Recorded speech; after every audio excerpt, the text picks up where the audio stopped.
In this video, I will be painting a husky puppy from a photo that my friend gave me permission to use. She's an excellent photographer and takes very high quality artistic photos. I need to do something to reinterpret that photo, not to copy it exactly, to make it my own and create my own artwork. I think first thing I'm going to do is add some sunshine to the photo. The overall tone is very cool, so I'm going to start with various shades of yellow for the dog and also for the background. And bringing yellow in your painting always gives it, in my opinion, a cheerful, sunny mood. So that will be one change that I'm going to make. To show the gray fur on the dog, I'm going to neutralize that yellow tone with some purples and blues. Yellow and purple are complementary colors, so they will neutralize each other on my sheet of watercolor paper and they will create a varied gray tone.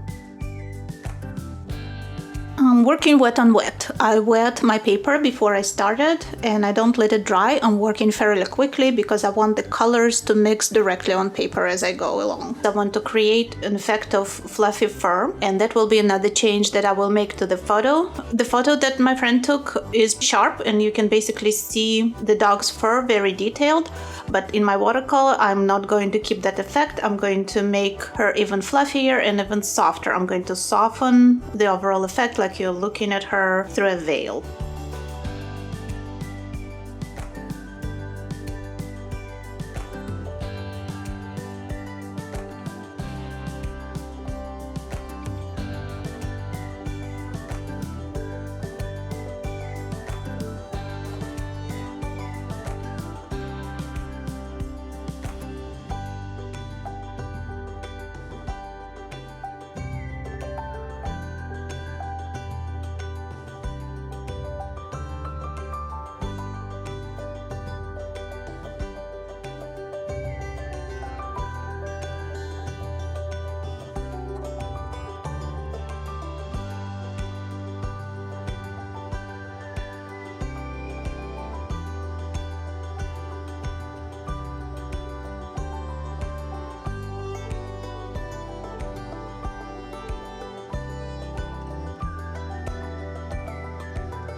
And for the background, it will be too hard and too long to copy all the designs that we see around the dog. So I'm going to change that as well. I'm just going to use some splattering and some very abstract kind of swirls of color in the same color palette that I used for the dog. That will unify my painting and it will give it some texture, but not exactly as we see in the photo.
And I'm curious to know, what is your approach to reference photos? Do you, most of the time, accurately copy them, or do you usually try to change something, switch up the colors, the composition, change the overall mood like I'm doing in this painting? Let me know in comments.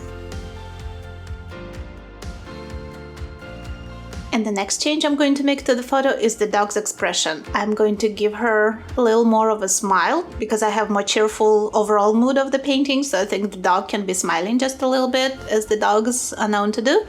And also I'm going to make her face, and especially her blue eye that we see, the focal point of the painting. I'm going to very slightly exaggerate the size of the eye, and I'm going to give it the highest contrast of the painting. I'm making the surrounding shapes of the eye very dark. I'm going to give them hard edges. They're not going to be softened, and I'm going to place the brightest highlight in the eye. You will see it in a minute.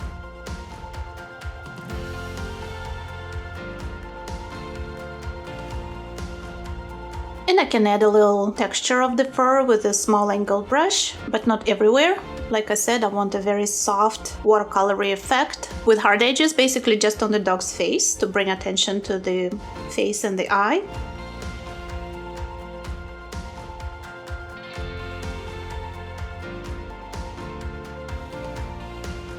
And a few corrections, a few highlights, and a little bit of texture with white gouache.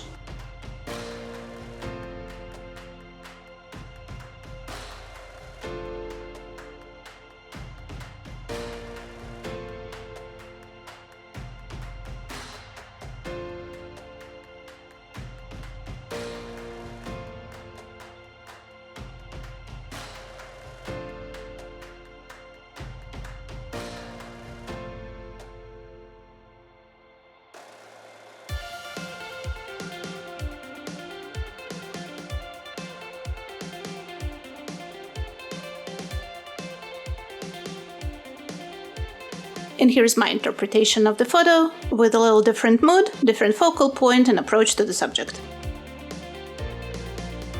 I teach online classes. More information on tammyrupp.com. Let's get connected on social media, where I post new art, information about new classes and videos. And please don't forget to subscribe to my channel. Thank you so much for watching, and see you next time in Tammy Rupp Studio.